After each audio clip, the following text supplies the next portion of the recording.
Terima kasih Anda masih bersama kami. Bagi Anda yang baru saja bergabung, kami hadirkan kembali 3 berita utama hari ini.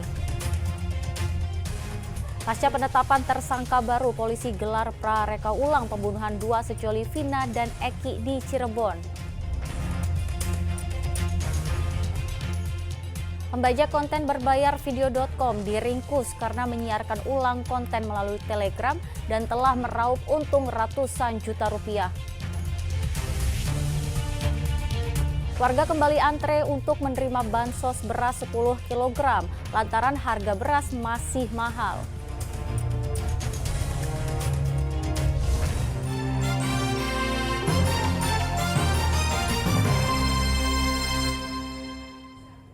Ya, polisi menggelar prareka ulang kasus pembunuhan Vina dan Eki di 2 lokasi berbeda di Jalan Saladara, Kota Cirebon dan Flyover Talun di Kabupaten Cirebon. Keluarga tersangka Peggy Setiawan yang mengikuti prarekonstruksi kecewa lantaran merasa tidak diberitahukan oleh polisi. Ya, ini terlihat. Polda Jawa Barat bersama Kepolisian Resor Cirebon Kota menggelar prareka ulang pembunuhan Vina dan Eki di 2 lokasi berbeda Rabu malam. Pertama digelar di Jalan Saladara, Kota Cirebon. Prareka ulang mengundang perhatian warga sehingga arus lalu lintas lumpuh. Polisi memasang garis polisi agar warga tidak memasuki TKP. Selanjutnya prareka ulang kedua di Flyover Talun, Kabupaten Cirebon, tempat jenazah Vina dan Eki ditemukan. Di sini polisi terlihat membawa tersangka dan saksi. Namun warga tidak mengetahui identitas tersangka atau saksi karena diinterogasi secara tertutup di dalam mobil.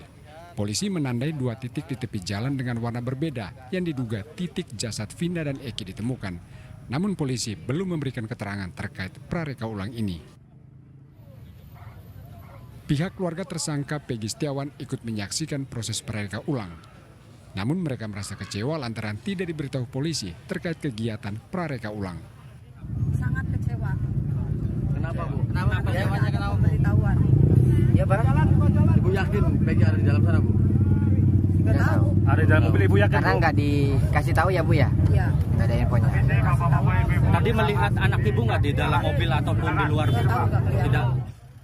Prareka ulang dilakukan polisi setelah menetapkan tersangka baru dalam kasus ini, yakni Peggy Setiawan alias Perong. Peggy awalnya merupakan 1 dari 3 DPO, namun polisi kemudian secara tiba-tiba menghapus 2 nama DPO dan hanya menyisakan Peggy. Maruli Habibi melaporkan dari Cirebon. Pasangan suami istri di Kota Cimahi mencetak dan mengedarkan uang palsu ke sejumlah tempat. Bahkan mereka sempat mencetak uang palsu senilai 400 juta rupiah. Ultraviolet muncul. Ya. Ini merupakan barang bukti kejahatan Puguh Dewo dan Vera Amelia. Pasangan suami istri asal Tangerang, Banten mencetak sekaligus mengedarkan uang palsu. Untuk menjalankan tindak kejahatannya, Puguh dibantu sang istri mencetak uang palsu di rumah kontrakan di wilayah Cianjur. Pasutri ini ditangkap setelah polisi menjebak salah satu pelaku di Taman Kartini Jalan Gatot Subroto. Dari penangkapan itu, polisi menyita uang pecahan 100.000 dan 50.000 senilai 1,5 juta rupiah. Polisi kemudian memeriksa rumah kontrakan pelaku dan ditemukan mesin cetak, tinta dan ratusan lembar uang pecahan 100.000 dan 20.000 rupiah. Selama 5 bulan beroperasi, mereka sempat mendapat pesanan senilai 400 juta rupiah dari seseorang yang kini sedang diburu polisi. Dari bulan Januari sudah beroperasi atau sudah membuat. Kemudian juga menjelaskan bahwa pernah mencetak atau membuat sekitar 400 juta dari pemesan dan sudah digeser ke daerah Jawa Tengah terhadap diduga pelaku lain inisial B yang saat ini masih dalam pengejaran. Kedua tersangka dijerat pasal 244 KUHP tentang peredaran uang palsu dengan ancaman 15 tahun penjara. Muhammad Abbas melaporkan dari Kota Cimahi. Ratusan warga di Belanakan Subang mendapat bantuan sosial berupa 10 kg beras. Bantuan ini untuk meringankan warga di tengah mahalnya harga sembako. Sejak pagi hari, ratusan warga desa Rawameneng, Kecamatan Belanakan, Subang antre di aula kantor desa. Mereka menunggu giliran mendapat bantuan beras seberat 10 kg secara gratis. Jumlah penerima bantuan di desa Rawameneng sebanyak 495 keluarga. Bagi warga, bantuan ini sangat berarti karena dapat membantu mereka di tengah mahalnya harga kebutuhan pokok. Bawa beras. Iya, alhamdulillah saya dapat. Oh gitu ya. 10 kilo beras. Terus udah gitu ngantri nggak Pak? Iya, ngantri. Berapa lama tadi Bapak ngantri? Ya, minimal ada 1 jam. 1 jam. Bila. Desa Rawameneng menjadi salah satu desa di Kecamatan Belanakan yang mendapat bantuan beras gratis. Bantuan ini disalurkan ke 9 desa dengan jumlah 8.057 keluarga. Selain di aula desa, pembagian beras gratis juga dilakukan di kantor pos Kecamatan Belanakan, Subang. Zainal Arifin melaporkan dari Subang. Ya, puluhan kepala keluarga terpaksa meninggalkan rumah mereka di Desa Sukamulya, Kabupaten Garut karena khawatir ancaman longsor susulan akibat tanah bergerak. Saat ini para korban mengungsi sementara ke rumah kerabat. Pergerakan tanah di Desa Sukamulya, Kecamatan Pakenjeng, Garut masih berlangsung bahkan setiap hari. Tanah kini mulai terbelah hingga sangat berbahaya jika hujan turun. Letak tanah di area perbukitan memang rentan longsor. Sebagian warga tinggal di kaki perbukitan dan area persawahan. Sedikitnya 30 rumah terancam sehingga seluruh penghuni memilih mengungsi ke rumah kerabat karena takut longsor susulan dari kawasan bukit. Ancaman ini bisa kapan saja terjadi karena curah hujan masih berlangsung. Saat ini warga di sini yang ngungsi Pak itu kadang ke orang tuanya, kadang ke adiknya gitu. Kemana yang menurut dia aman Pak. Pak, ini banyak rumah-rumah yang dikosongkan, kenapa Pak?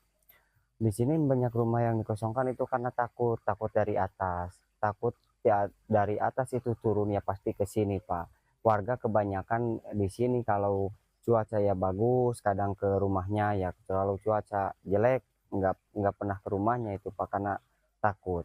Kalau digambarkan itu saat hujan di sini sepi Pak, sepi di sini nggak ada penghuni kalau hujan kalau malam itu. Tapi kan di sini kalau siang juga yang cuaca panas pasti ada. Kalau cuaca mendung ya tidak. Di sini malam semuanya nggak ada, cuma siang yang ada aktivitas.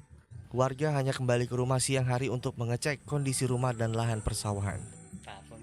Eko Setiabudi melaporkan dari Garut. Ya, sebagai bentuk apresiasi kepada insan jurnalis, Kementerian Perhubungan menggelar acara Anugerah Jurnalistik dan Penghargaan Frita Aksata 2024. Dalam acara tersebut, tim liputan 6 SCTV meraih juara 2 lomba subkategori video feature sehingga mendapat penghargaan.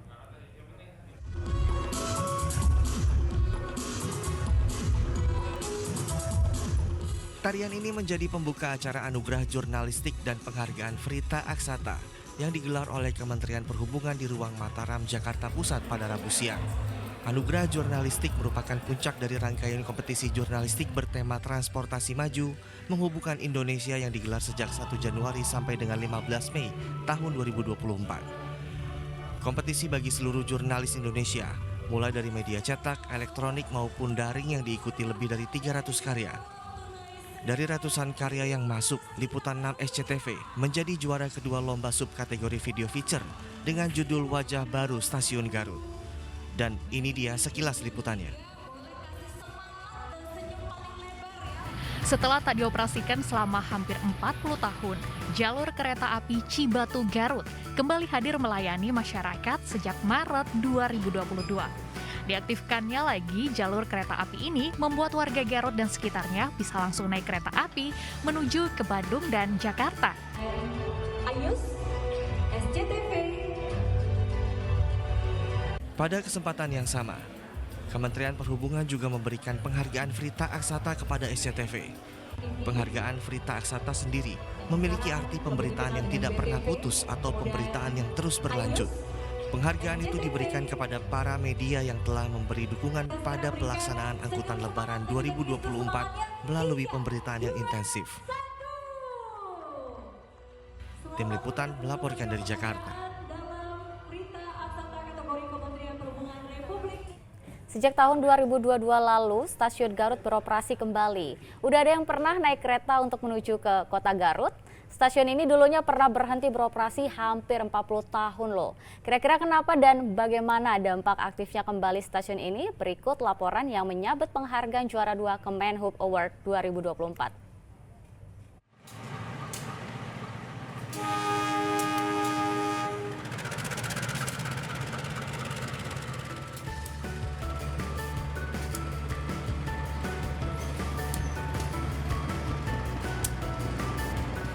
Setelah tak dioperasikan selama hampir 40 tahun, jalur kereta api Cibatu Garut kembali hadir melayani masyarakat sejak Maret 2022. Diaktifkannya lagi jalur kereta api ini membuat warga Garut dan sekitarnya bisa langsung naik kereta api menuju ke Bandung dan Jakarta. Begitu juga sebaliknya, warga luar Garut yang ingin berkunjung merasa jadi lebih mudah dan cepat menggunakan kereta api. Pengen aja nyobain naik kereta. Biasanya kan naik mobil pribadi, cuman sekarang pengen nyobain naik kereta karena kebetulan ke Garut bisa naik kereta. Lebih mudah dan lebih ekonomis. Jadi perjalanan saya dari Bandung ke Garut itu saya pakai kereta pertama kali. Karena kebetulan kan ini murah banget ya biayanya gitu, dan memang kita sekeluarga itu lagi liburan. Memang ini lebih cepat juga, lebih enak juga. Lokasi stasiun Garut yang baru tak berpindah dari lokasi stasiun Garut yang lama. Hanya ditambahkan bangunan baru tepat di sebelah bangunan stasiun Garut yang lama. Kini stasiun Garut memiliki bangunan baru yang menyediakan ruang pelayanan pelanggan, ruang VIP, ruang laktasi, pos kesehatan, ruang keamanan, masjid, toilet, area komersial, ATM, serta area bermain anak. Bangunan yang baru digunakan penumpang untuk menunggu kedatangan kereta dan persiapan keberangkatan. Sedangkan bangunan stasiun Garut yang lama digunakan untuk pengunjung melakukan penjemputan atau para penumpang yang telah sampai tujuan untuk keluar dari stasiun. Untuk buka kemarin operasi itu tanggal 25 Maret ya. Nah, semenjak tanggal 25 Maret sampai sekarang itu alhamdulillah penumpang signifikan. Seharinya bisa sampai 200 penumpang untuk KA lokal dan 100 sampai 150 untuk KA Cikuray. Lokal itu kan ada 2 perjalanan ya. Satu berangkat dari Garutnya jam 6.05 untuk tujuan Garut Padalarang. Yang keduanya KA Cikuray untuk KA jarak jauh dari Garut sampai Pasar Senen. Yang terakhirnya itu yang 10.55 KA lokal dari Garut sampai Purwakarta. Kemarin tuh pas jadi bangunan ini antusias warga juga banyak. Ya, salah satunya itu foto-foto, lari, olahraga, dan juga dipakai perawat juga, Mbak. Jalur Garut Cibatu dibuka pertama kali pada tahun 1889 dan berhenti beroperasi pada tahun 1983.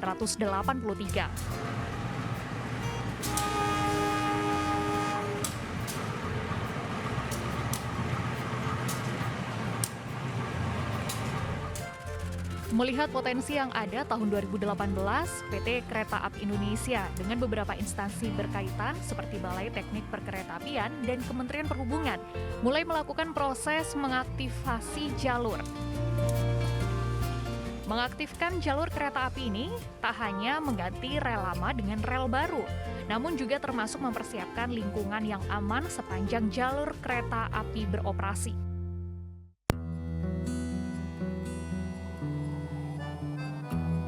Selama 40 tahun berlalu, warga sekitar Garut mengira jalur itu sudah tak digunakan lagi. Warga bahkan membangun pemukiman di sekitar jalur rel kereta dan menjadikan rel kereta sebagai jalanan untuk dilintasi penduduk yang tinggal di sekitarnya.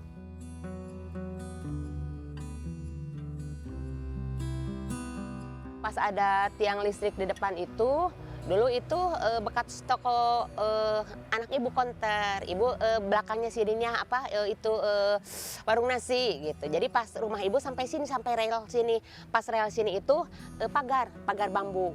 Pas rel ini rumah ibu, nah sampai sini pas rel ini pagar bambu ibu, pagar bambu. Jadi kalau panjangnya mah tetap segini, cuman gedenya jadi kependek ke sana gitu. Iya, itu masih ada besi betonnya, masih ada kayunya.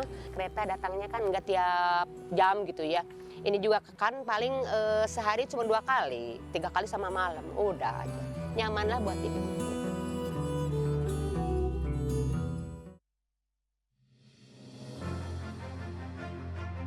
Melihat dari sejarah pada tahun 1982 terjadi erupsi Gunung Galunggung menyebabkan rusaknya prasarana dan sarana yang ada di Cibatu Garut, dan kemudian juga lokomotif tidak bisa berfungsi baik, lama-kelamaan mengalami kerusakan sehingga pada tahun 83 tentunya para wisatawan juga sudah mulai berkurang dan kondisi perekonomian juga terganggu. Maka menurut pertimbangan operator itu tentu tidak layak lagi untuk dioperasikan. Dengan pada tahun 2018 operator KAI berinisiatif mensupport program pemerintah dalam rencana induk perkeretaapian nasional untuk pengembangan jaringan. Tahun 2022 sudah beroperasi. Ya, dengan mobilitas yang kini lebih mudah bagi warga Garut, tentunya hal ini berdampak pada sektor perekonomian dan pariwisata di Kabupaten Garut. Afrin Meriana dan Muhammad Kadafi melaporkan dari Kabupaten Garut. Ya, informasi tadi mengakhiri jumpa kita. Atas nama rekan yang bertugas, saya Teatrika Putri mengucapkan terima kasih atas kebersamaan Anda. Selamat beraktivitas dan sampai jumpa.